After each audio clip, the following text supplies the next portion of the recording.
Muy buenas tardes a todos y a todas. Vamos a comenzar entonces con este módulo sobre ejecución civil. Primero, explicarles un poco la metodología con la cual hemos trabajado desde el primer día que se nos encomendó esta dignísima tarea. Nos pusimos en contacto los cuatro. Las preguntas de los relatores nacionales fueron redactadas por el profesor Sergio Cruz Arinhardt, que va a ser nuestro contraponente. Pregunta que seguramente hubiéramos redactado con María José. Esto permite ya que ustedes puedan ver que la metodología ha sido trabajar los cuatro y poder encontrar puntos de discusión en los magníficos aportes que hicieron los relatores nacionales.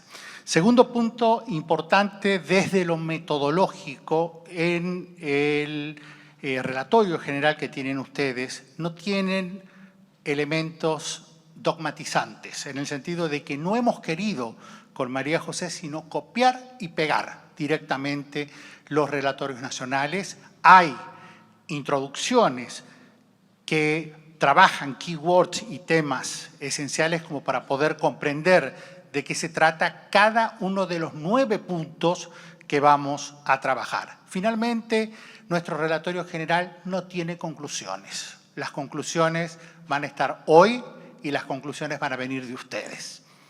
Con esto podemos comenzar. Comenzamos el diálogo con el primer tema, la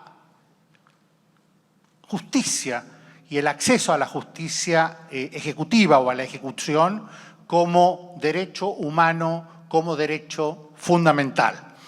Acá hay que tener en cuenta que tenemos derechos de carácter sustantivo, derechos humanos sustantivos y derechos humanos procesales.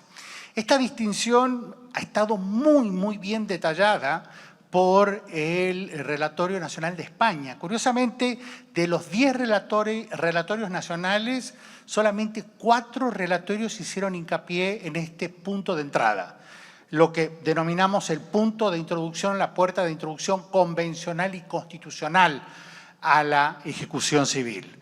Si ustedes se fijan desde el punto de vista de los derechos sustantivos que titularizan derechos sustantivos humanos o fundamentales, que titularizan tanto el acreedor como el deudor, la propiedad, el derecho al desarrollo integral de la persona, son de enorme importancia y muchas veces soslayados y muchas veces quizás cubiertos por el derecho humano o el derecho fundamental procesal, que es el derecho, fíjense, de acceso a una tutela ejecutiva efectiva.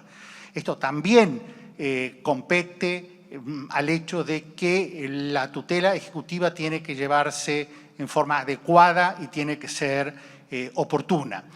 El informe de Colombia habla de una tutela ejecutiva dentro de un Estado social de derecho que resguarde el crédito del acreedor. El Relatorio Nacional de México habla de una ejecución con vista o con posicionamiento en los derechos humanos de la persona. Y con los derechos humanos o con el posicionamiento, la óptica, la lupa en los derechos humanos de la persona, el derecho del acreedor a ver satisfecho su crédito. Con este punto de partida la pregunta es, y en todos los modelos fue, pues, ¿cómo es el ingreso? ¿Cuál es la llave de ingreso a la ejecución? Y en todos los modelos se habla de acción ejecutiva. Y habrán visto, recordarán incluso desde el pregrado que la acción ejecutiva tiene estos 2 requisitos. El primer requisito es titularizar o tener un título ejecutivo. Ya vamos a ver qué es un título ejecutivo, que curiosamente van a ver no en todas partes de Latinoamérica es lo mismo, ni puede contener las mismas prestaciones. En segundo lugar, además del título ejecutivo, el incumplimiento de la obligación contenida en ese título ejecutivo. Se suma en cada uno de los países elementos relativos a los detalles o características de esa obligación. Tiene que ser una obligación cierta, tiene que ser una obligación exigible. En otros países se le suma el detalle de expresa y hay en algunos países también el control de prescribilidad de oficio por parte del juez. Es decir, se tiene que tratar de una acción que no esté prescrita. Entonces, esa es la llave de acceso, con eso accedemos a la ejecución. ¿Y por qué son tantos los requisitos? Bueno, porque estamos accediendo a un ámbito donde vamos a rozar, donde se va a lesionar justificadamente, de ser admisible la acción ejecutiva, derechos fundamentales del deudor ejecutado. Pasemos pues a el otro tema que es el de los títulos ejecutivos. Este es un tema bastante apasionante por dos detalles. Primero, comencemos con los títulos ejecutivos extrajudiciales. Quizás para mis compatriotas argentinos o para los españoles sea una cosa muy curiosa, pero en la mayoría de los países de Latinoamérica el título ejecutivo extrajudicial, por ejemplo, una escritura pública, puede contener cualquier prestación, no solamente una prestación dineraria. Puede contener una prestación de dar, hacer, no hacer, pagar sumas de dinero. Es muy interesante porque, fíjense, con este modelo tengo una ampliación de la posibilidad de títulos que pueden tener una multiplicidad de obligaciones como contenido. Por eso está remarcado allí el detalle en relación a los títulos extrajudiciales. Y el pequeño detalle de la tendencia, que ya es realidad, los llamados títulos desmaterializados. Esto especialmente relativo a los títulos de crédito desmaterializados, que trabajan y facilitan también una automatización de la ejecución. Si hay un área donde la automatización, donde la aplicación incluso de inteligencia artificial podría ser factible sin mayores problemas, es esta, porque es un área muy fácil de identificar en la automatización de las partes. Los títulos ejecutivos judiciales y asimilables, acá no me voy a detener. En muchos países de Latinoamérica, como ya existe lo que hace rato se escuchó, la necesidad de una instancia prejudicial obligatoria, ya sea de mediación, el nombre en Argentina, o ya sea de conciliación, el nombre en otros países de Latinoamérica, tanto esos supuestos como los supuestos extrajudiciales de acuerdo se equiparan desde el punto de vista de la ejecución a las sentencias. Y el otro tema que me gustaría tengan en cuenta acá es lo que denominamos el acceso simplificado a la ejecución. ¿Por qué acceso simplificado a la ejecución? Porque son mecanismos, los tres, si se fijan, que tienen en común el detalle de que facilitan de una forma rápida, costos reducidos y en forma simple el acceso a la ejecución. El primero es el proceso o procedimiento monitorio. Hoy en día, la mayoría de los países de Latinoamérica, con exclusión de Argentina y de algún que otro país, la mayoría cuenta ya con la estructura del proceso monitorio. El proceso monitorio ya estaba en el Código General del Proceso del Uruguay, que recuerden viene del Código Modelo para Iberoamérica, y es una institución que tiene un funcionamiento enormemente destacable, por lo menos en la evidencia española y en la evidencia del funcionamiento en Portugal. La ejecución provisional o inmediata de las sentencias es otro instituto bastante interesante. La mayoría de los países en Latinoamérica ya la tienen regulada la ejecución provisional. ¿Cómo trabajan? Trabajan con sentencias que, pronunciadas en primera instancia e interpuesto el recurso de apelación, el recurso tiene efectos suspensivos, pero no impide que el acreedor pueda ejercer la acción ejecutiva para la ejecución provisional o ejecución inmediata, como ustedes quieran llamarle, de la sentencia. En el caso de recursos extraordinarios, llámese casación o equiparables, no tiene efecto suspensivo la interposición del recurso, de modo tal que allí no tenemos problema en términos de poder instar la ejecución. Y lo importante acá en términos de ejecución provisional de la sentencia, siempre que me toca hablar o dialogar sobre el tema, cito un artículo y fue una exposición de Joan Picó, que está por acá, un artículo publicado en el 2012 en la revista del Instituto Colombiano de Derecho Procesal. Fue tema de exposición de Joan Picó, era un tema tabú por entonces. Pero el texto de Joan Picó es una cosa magnífica. ¿Por qué? Porque comienza con estadísticas. Y la pregunta de Joan Picó es, señores, mis datos estadísticos me dicen que sobre el 70-80%, sobre el 70% de las sentencias pronunciadas en primera instancia son confirmadas en segunda instancia. Esa es la puerta de entrada para lo que es el desarrollo de la ejecución provisional de la sentencia. Tema bastante importante, pero es un tema con una regulación o que precisa de una regulación bastante detallada. Varían en los países si se pueden ejecutar provisionalmente cualquier tipo de sentencias o solo las sentencias que tengan por contenido una obligación dineraria.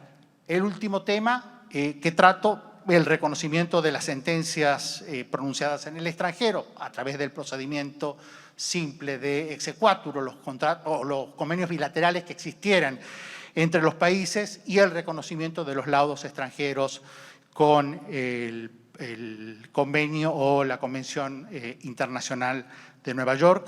Y cedo para la continuidad de esta relatoría la palabra a Maria José. Muito obrigada. Antes de mais, eu quero agradecer ao Instituto Ibero-Americano de Direito Processal o convite que me dirigiu, o gosto que tenho de estar aqui, o privilégio, a forma como me acolheram e, sobretudo, também cumprimentar os meus colegas de mesa com quem tive imenso gosto em trabalhar. Foi verdadeiramente um trabalho de equipa, com muitas reuniões, muitas discussões e foi muito interessante, que eu já estou há muito tempo, e também um cumprimento aqui à assistência, à ilustre assistência. Já estava há algum tempo afastada do processo executivo, sobretudo de uma análise geral do processo executivo. E é verdade que não fizemos conclusões, mas eu, a prepararmos o PowerPoint, apercebi-me da rigidez procedimental que caracteriza o processo executivo. A falta da autonomia da vontade, os chamados acordos processuais, e muita presença do juiz. Por isso, vou falar sobretudo da experiência portuguesa, que eu não sei se, em alguns aspectos, é uma experiência de sucesso, noutros casos não é, em confronto com os relatórios nacionais, e agradeço a todos os autores pelos contributos. Se houver aqui alguma falha, foi minha interpretação errada. E então, passando...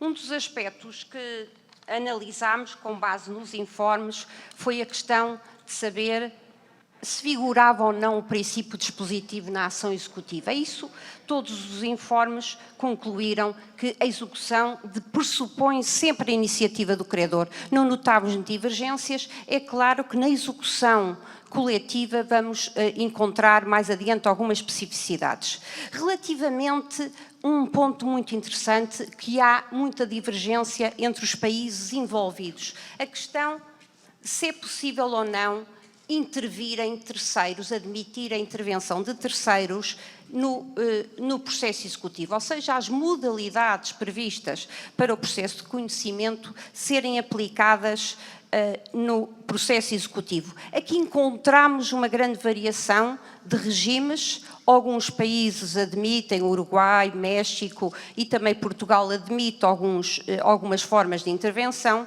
e a Bolívia admite na ação executiva tanto a intervenção de terceiros, característica do processo declarativo, como aquelas específicas da ação coletiva, ou seja, uma grande amplitude de intervenção de terceiro, e por isso mesmo aqui pode haver até, em vez de caminharmos para a simplificação, caminhamos para um processo executivo muito mais complexo. O que é uma nota particular em que em todos os informes constatou-se que há uma proteção daqueles terceiros que sejam afetados por medidas ou atos executivos e aqueles terceiros que arrogam direitos sobre os bem embargados. Ou seja, terceiros, há aqui estes terceiros que são afetados por algumas medidas ou atos, são protegidos. Aqui verificamos que todos os países acautelavam com maior ou menor especificidades estes terceiros. Um ponto interessantíssimo que eu acho que é crucial para repensar a execução nos vários sistemas em análise é a questão de saber como o dever de cooperação. E é muito importante trazer o princípio da boa-fé e a ideia de modelo cooperativo também para a ação executiva.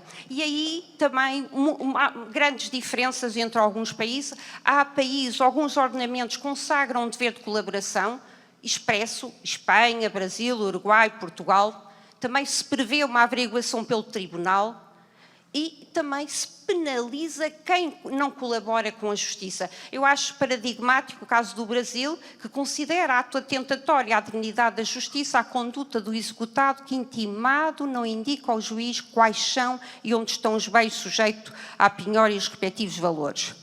Em Portugal também, o executado, se não colaborar, fica sujeito a multas. A importância do dever de colaboração, como um dos grandes fatores de ineficiência da ação executiva, deve-se a não se conseguir identificar os bens que integram o património.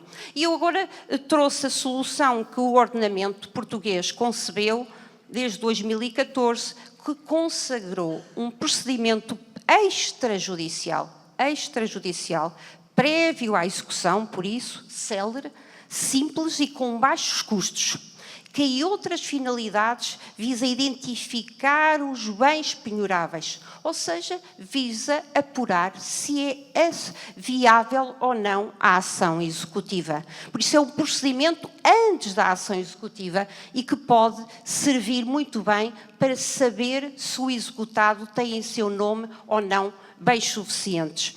E o que é interessante deste processo é que, se não se encontrarem bens e se o executado não pagar voluntariamente ou aceitar fazer um acordo de pagamento, inscreve-se numa lista pública de execuções. E isto é muito interessante em Portugal.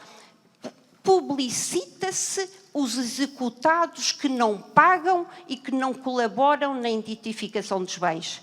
Por isso, são uma lista pública de fácil acesso, onde ficam a constar os executados que não têm bens ou que não colaboraram de alguma forma no pagamento. Por isso, isto é muito interessante. Em Portugal, este procedimento extrajudicial é cada vez mais comum.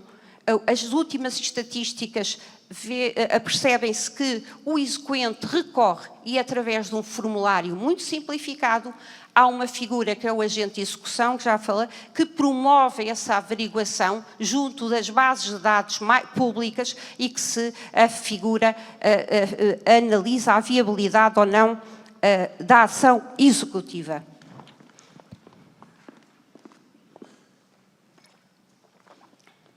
Um outro ponto muito interessante que os relatórios nacionais permitiram detectar é que os sistemas em análise são predominantemente jurisdicionais e de natureza pública.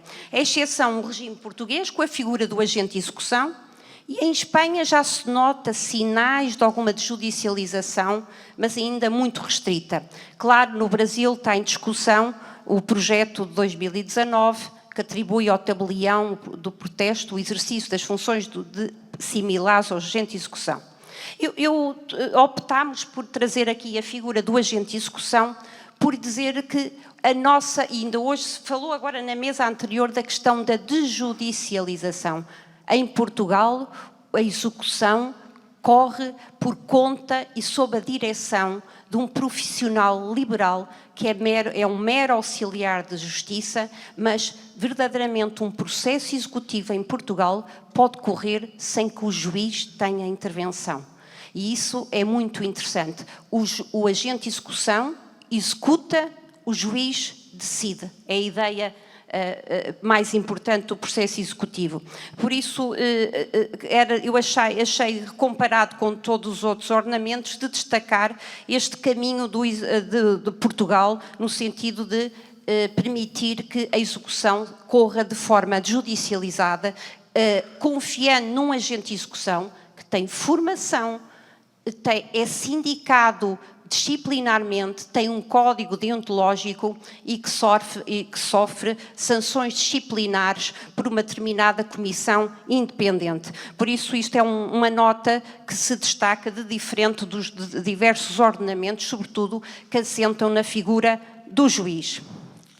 Um outro ponto também muito interessante que os relatórios permitiram constatar foi o facto da digitalização dos processos. Já se verifica em alguns países, mas em alguns somente parcial e alguns ainda não estão nessa fase. Também é interessante haver um registro informático de execuções, isso aí já é mais comum, mas no sistema Portugal e também em Espanha, sobretudo no sistema Portugal, que é a regra, o acesso à ação executiva é feito através de um formulário digital, ou seja, simplificou-se o acesso à ação executiva através de um mero formulário. Em Espanha também existe um formulário, conforme consta do informe, mas para execuções de baixo valor. Relativamente à presença ou não de advogado, a regra é a constituição obrigatória do advogado, com algumas variações consoante o valor da causa, mas no Peru, um dado interessante é que a constituição é facultativa. Ou seja, detectou-se da leitura do relatório do Peru que mesmo estando em causa incidentes declarativos que se suscitem, embargos, a oposição à execução, não é? Parece que é facultativa. Um outro ponto que nas nossas reuniões discutimos muito foi o facto de haver uma escassa métrica judicial detalhada da execução em vários ordenamentos. São poucos os países que têm estatísticas sobre a ação executiva. A execução tem uma duração superior, em regra, ao processo de conhecimento. Mas o que é interessante, os sistemas da Argentina, Colômbia e Chile é ao contrário. É o contrário. Estranhamente, estes dados até precisavam, se calhar, de maior estudo para saber as causas. Mas eu trago aqui uma nota particular do sistema português. Apesar de estarmos perante uma execução desjudicializada, em que o juiz só intervém excepcionalmente, o que é estranho é que os dados estatísticos apontam para uma grande morosidade das execuções em Portugal. Talvez essencialmente ao elevado número de incidentes declarativos que são suscitados, que são levados ao juiz. Por isso há aqui uma nota particular que nos faz pensar verdadeiramente, se calhar não é só a judicialização que temos que repensar, mas pode haver outros fatores. Antes de passar aqui ao querido amigo e colega professor Álvaro Ragone, só uma nota. Aqui as especificidades segundo a obrigação, como o professor Álvaro já assinalou, não há grandes especificidades, aceita-se como obrigação exequenda uma prestação em dinheiro, de entregar uma coisa, de fazer ou não fazer, pois há umas ligeiras variações no nomen iuris e na sua abrangência, mas apontamos a particularidade no ordenamento espanhol, a execução, ou seja, que não seja de quantia em dinheiro, estar reservada a títulos judiciais. É algo que nos faz pensar se não devemos restringir ou não e optar por este caminho que seguiu o sistema espanhol. O professor Álvaro vai falar das medidas indutivas, coercitivas, por isso eu coloquei aqui, mas se calhar vou deixar de lado. O que é interessante é pensar também o que é que justifica a consagração de procedimentos executivos especiais. ou seja, com uma tramitação especial. E nos vários relatórios fiz um levantamento, o que é que determinava. Nomeadamente, depende da matéria em causa e não tanto do tipo da modalidade da obrigação exequenda. Por isso também é interessante fazer este levantamento, o que é que justifica um procedimento executivo especial. Quanto à acumulação de execuções, há aqui uma falta de... Foi difícil identificar quando é que estamos numa situação que justifica a acumulação de execuções, quando é que se justifica uma situação concursal. A Bolívia fixa que mais de 3 processos executivos contra o mesmo devedor estamos perante uma situação concursal, mas tenho dúvidas também a pensar quando é que tem que haver um limite de acumulação de execuções para se justificar que já estamos perante uma situação de um processo concursal.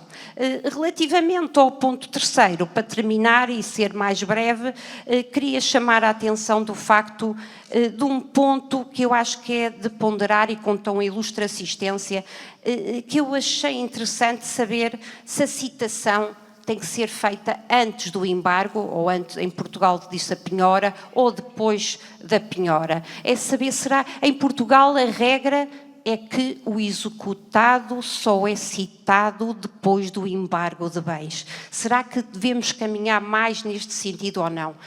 Para os títulos extrajudiciais deveremos seguir outro caminho, para os títulos judiciais um outro, isso é pensar quando é que o executado deve ser citado. Depois há a questão da intimação.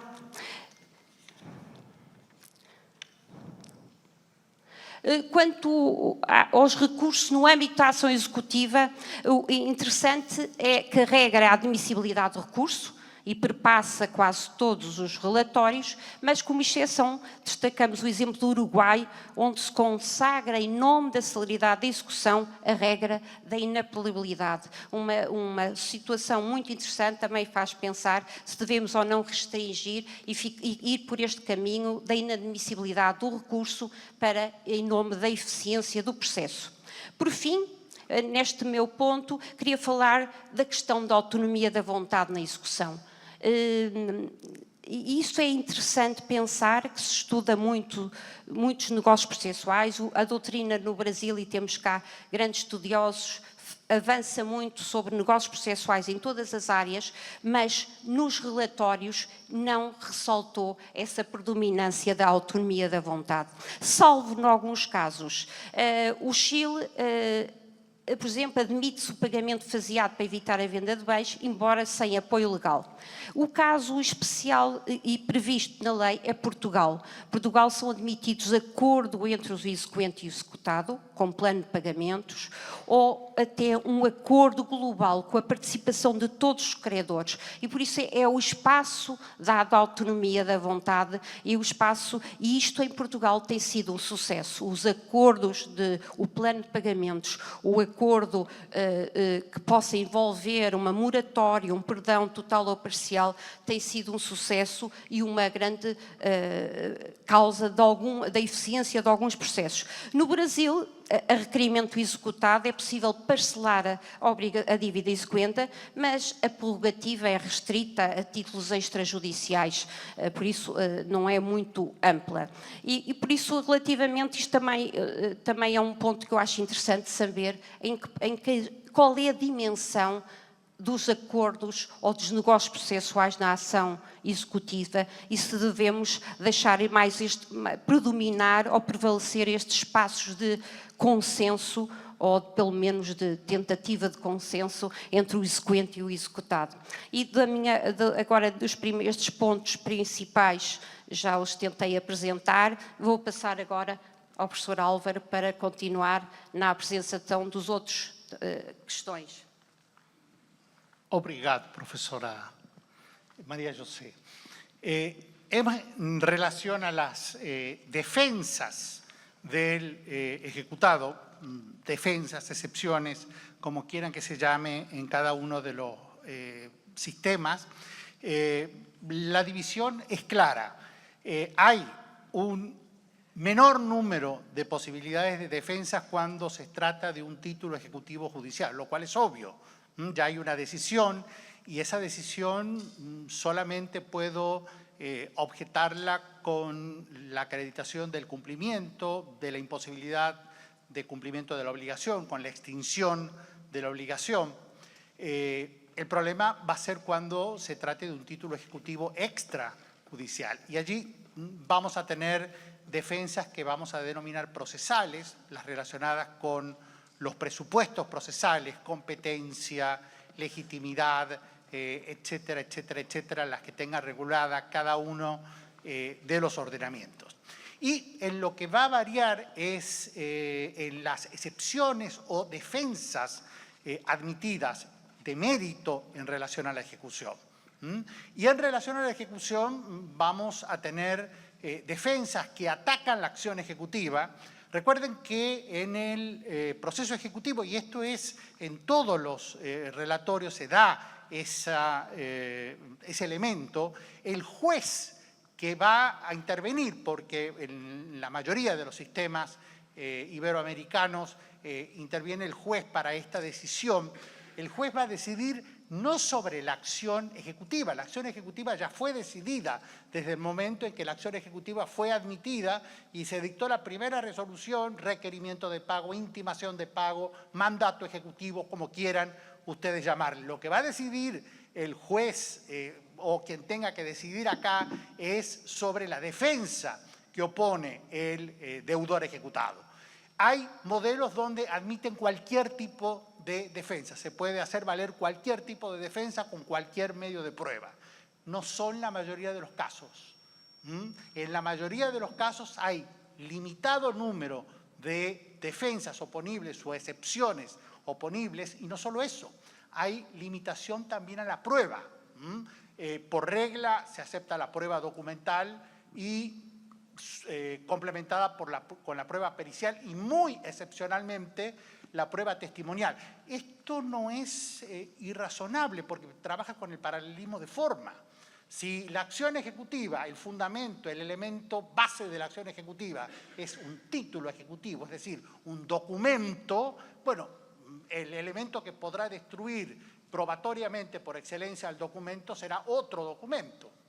Simplemente como para que lo tengan en cuenta en la variación de los diferentes sistemas. Y tener en cuenta acá que ya cuando lo veamos ahora, cuando hablemos de las medidas de resguardo de la acción ejecutiva, las medidas patrimoniales o las medidas coercitivas, las medidas que recaen sobre la persona del deudor, habrá diferentes mecanismos de resguardo, diferentes mecanismos por parte del deudor como para hacer ponderar el respeto a la proporcionalidad de la medida. Acá es importante y en todos los informes estaban referidos los deudores vulnerables. El deudor vulnerable por excelencia,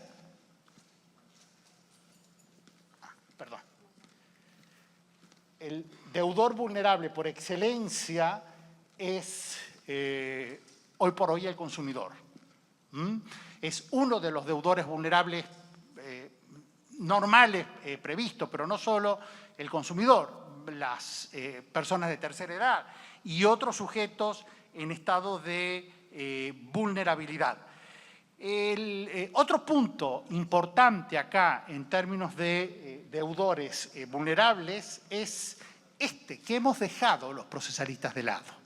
¿Por qué? Porque hemos dejado este tercer punto normalmente a los mercantilistas que se ocupan del derecho concursal. Y este es un tema muy poco tratado. Una de las personas que más ha estudiado y que es procesalista el tema, ya después pueden hacerle preguntas al respecto, es justamente nuestra moderadora. Así que es una de las pocas procesalistas que estudió el fenómeno de lo que se llama en algunos países, la vieja denominación, el concurso civil.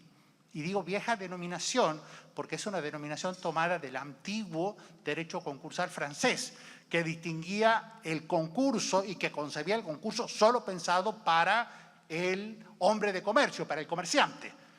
Todos los otros eran cosas exóticas, entre ellas el concurso civil, a tal punto que Francia no tiene regulado el sobreendeudamiento en la ley concursal, sino en la ley de protección de consumidores. Entonces, acá tienen los sistemas más modernos, el sistema español, por ejemplo, que maneja otra denominación, maneja la posibilidad de una segunda oportunidad, un nuevo inicio, maneja la terminología sobreendeudamiento, procedimientos simples, de bajo costo, no solamente el caso de España, el caso de Portugal, y en Latinoamérica, Colombia y Chile son los países que trabajan con esta nueva nomenclatura y no con la nomenclatura y la visión antigua del concurso civil, donde, fíjense, dos resultaban los damnificados. Por un lado, los acreedores que no cobraban ninguno, ni siquiera prorrata, y por otro lado, también el deudor que terminaba maculado, terminaba con una especie de sometimiento que le impedía insertarse nuevamente en el mercado. Para continuar en relación a este punto, este es un punto que yo les pido clemencia desde el punto de vista terminológico, es un punto en el cual hay una propuesta terminológica que, por favor, no es una propuesta absoluta, se puede llamar de cualquier cosa. Lo que me interesa es que logren comprender nuestro discurso y qué es lo que queremos decir. Lo que vamos a hablar acá son los actos ejecutivos. Además de la discusión sobre la acción ejecutiva, necesito estos actos para obtener ya un cumplimiento directo por parte del deudor, es decir, que cumpla in natura, que cumpla la obligación in especie a la cual se comprometió, ya el cumplimiento indirecto, que es a través de un subrogado que vendría a ser los bienes que integran su patrimonio. Allí hay una distinción, las medidas ejecutivas que están en el cumplimiento indirecto y las medidas coercitivas que están en el cumplimiento in natura o cumplimiento en especie. No voy a desarrollar en detalle todos los elementos y la cantidad de medidas ejecutivas que podrían darse. Sí, una aclaración, pequeña declaración. Colombia y Perú hablan de medidas cautelares. Es decir, tengo en una parte del código reguladas las medidas cautelares y esas medidas cautelares las aplico supletoriamente para la ejecución civil. ¿Se dan cuenta? Se transforman esas medidas cautelares en mecanismos como medidas ejecutivas en acción civil. Mi pregunta es si para esas medidas tendré que hacer yo la evaluación que tengo que hacer de los requisitos de una medida cautelar o no. Son dos cosas diferentes. A tal punto que, fíjense, en el caso del Perú, el proyecto en el Congreso en curso ya introduce las medidas ejecutivas. Quiere decir que hay una distinción. La distinción que hacemos y que se hace siempre entre embargo cautelar y embargo ejecutivo, que resulta mucho más simple. No voy a hablar de la cantidad de medidas ejecutivas que hay. Voy a hablar y referirme brevemente para que vean las diferencias incluso en Latinoamérica, en Iberoamérica, en relación al embargo ejecutivo. Si ustedes preguntan acá en el Perú qué efectos tiene el embargo ejecutivo, yo les diría 3 efectos. Individualiza, localiza el bien, genera un derecho de prelación para el acreedor y esta es la partecita que más me gusta. Limita de alguna forma su poder de disposición. ¿De qué forma? No lo sé. Y si el acreedor y si el deudor dispone de ese bien, ¿qué consecuencias habrá? Claro, en relación a un bien registral, la publicidad registral va a impedir de alguna forma que un tercero invoque la buena fe y va a impedir de alguna forma la circulación. Pero en relación a esto, que vengan y me embarguen, no es un bien registrable y yo lo sigo teniendo conmigo, evidentemente puedo hacer lo que quiera. ¿Por qué menciono esto? Porque en la mayoría de los países de Latinoamérica hay una sanción. Primero, el bien se convierte en muchos países en bien extracomercio, es decir, sale del comercio. Segundo, en otros países ese acto está tachado de nulidad.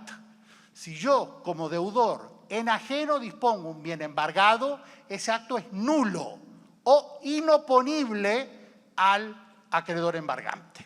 ¿Se dan cuenta entonces las diferencias en las consecuencias del embargo en los diferentes países de Latinoamérica, como para tener en cuenta? En todos los países no genera el mismo efecto. Cuando hablamos de embargo, no piensen que genera los mismos efectos en todos los países. Incluso en Chile, la prelación no la genera.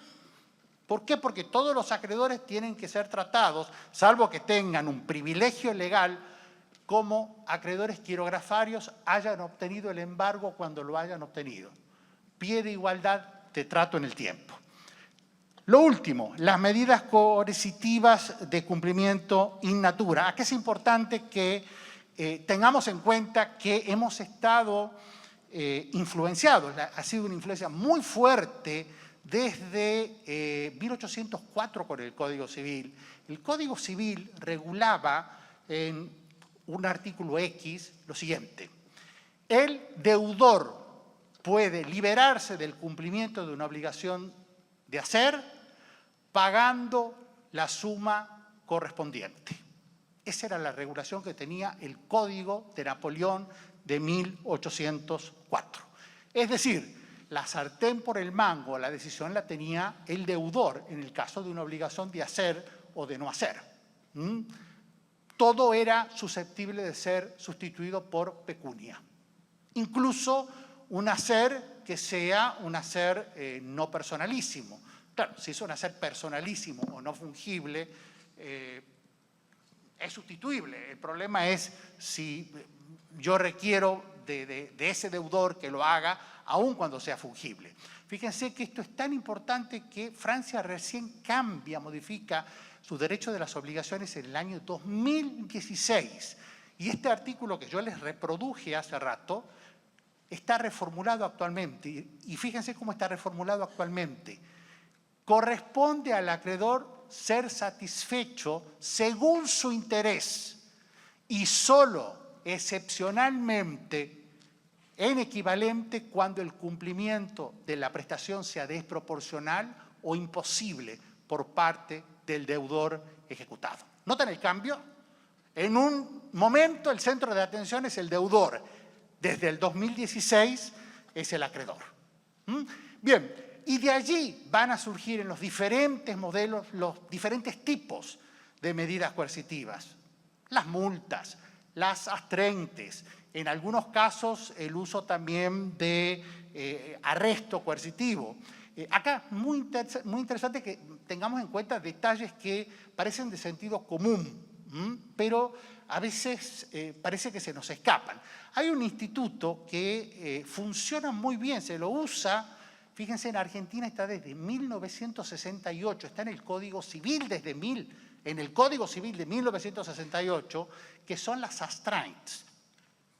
Y en las astraintes, que es el nombre que le damos coloquialmente, se le impone una suma periódica a pagar al deudor, al acreedor de esa relación, o se le impone al deudor por el incumplimiento de cualquier tipo de prestación u obligación, incluso jurisdiccional, dentro de un proceso de conocimiento, pagar al acreedor. ¿Tiene eso su utilidad? Sí, sí tiene su utilidad en lugar de la multa, porque en la multa lo que yo hago es incorporar un tercer deudor.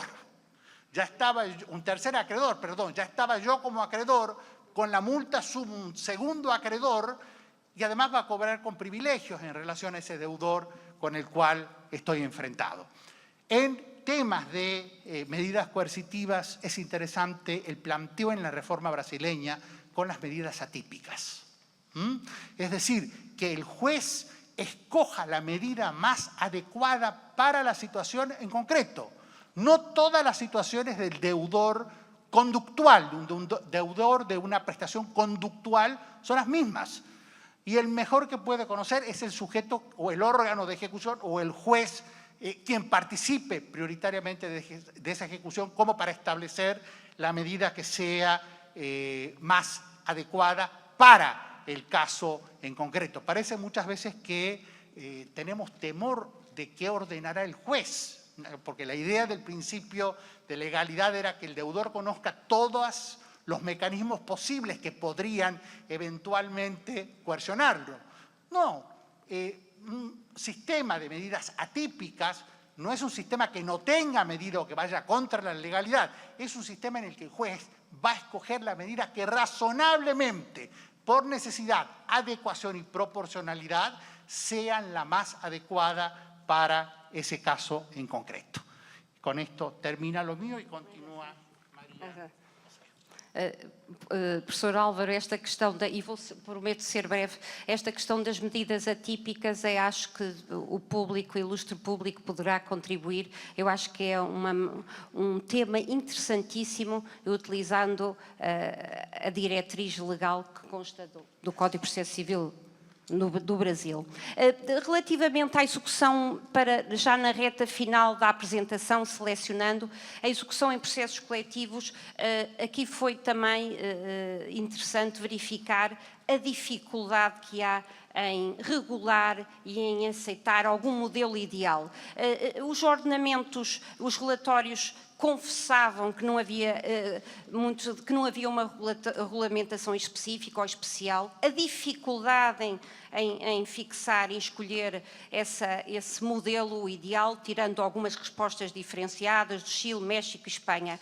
Portugal tem atualmente 2 modelos, um judicial, a Lei da Ação Popular, e outro extrajudicial no campo da tutela dos interesses coletivos de consumidores, por efeito da transposição de uma diretiva.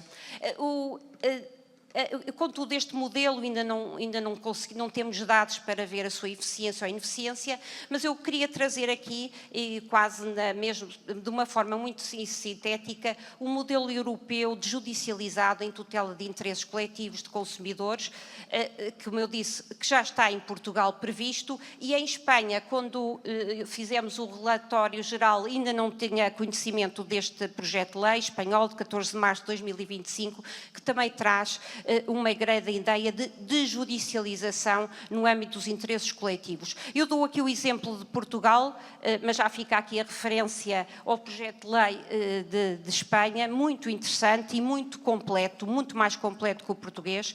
Em Portugal optou-se por entregar a distribuição do pagamento aos lesados, ou seja, aos consumidores que estavam representados na ação coletiva e que não intervêm, a uma entidade que é designada pelo juiz, que é a entidade responsável pela recepção, gestão e pagamento das indemnizações devidas a consumidores lesados. Por isso é a ideia de que o consumidor não deve estar com esse ónus de intentar uma ação executiva ou ir a um processo judicial para se receber e ser ressarcido. É uma entidade com quem ele contacta de forma muito informal e de forma extrajudicial que vai satisfazer. A lei espanhola, e aqui só deixo esta nota, tem uma solução para hipóteses do grupo de consumidores ou usuários estarem identificados e quando não estão identificados. E aqui a lei espanhola, o projeto de lei espanhol, avança a algo similar ao sistema alemão, em que se fala de um liquidador, que é um sujeito com determinadas, por isso um perito nestas matérias que vai fazer esta gestão das quantias a distribuir por todos esses sujeitos. Por isso cá está um modelo extrajudicial. Agora mesmo, para terminar, relativamente às custas da execução, salvaguardando os casos em que há assistência ou apoio judicial, a regra nos ordenamentos analisados é que as custas do processo executivo são inicialmente assumidas pelo exequente, mas tem direito ao reembolso afinal, se for viável. O que é muito interessante, e trago aqui no relatório do Brasil, especifica-se que a questão do adiantamento das despesas não se devia colocar no âmbito da execução da sentença, porque nesse caso já foi reconhecida a existência do direito e por isso não se justificava este adiantamento das despesas. Agora, uma nota que eu acho que também merece ser pensada, nós estamos aqui a falar sempre